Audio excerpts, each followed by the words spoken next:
Hello అండి, welcome to my channel. ఇప్పుడు ఈరోజు వచ్చేసి టిప్పు కర్రీకి సంబంధించిందండి. ఇప్పుడు బెండకాయ పులుసు చేసుకుంటాం కదా మనం.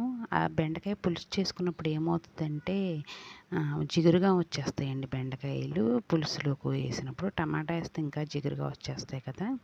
దానికి ఏం చేయాలంటే బెండకాయలు చిన్న చిన్న ముక్కలుగా చేసుకొని ఇలాగ బాండిల్ పెట్టుకొని ఆయిల్ కాగిన తర్వాత ఆయిల్లో వేసి ఒకసారి వేపాలండి. కర్రీ వండుకునే ముందు ఇలా బాగా వేపేసామనుకోండి, మనం కర్రీ వండుకున్నప్పుడు జిగురు అనేది రాదండి.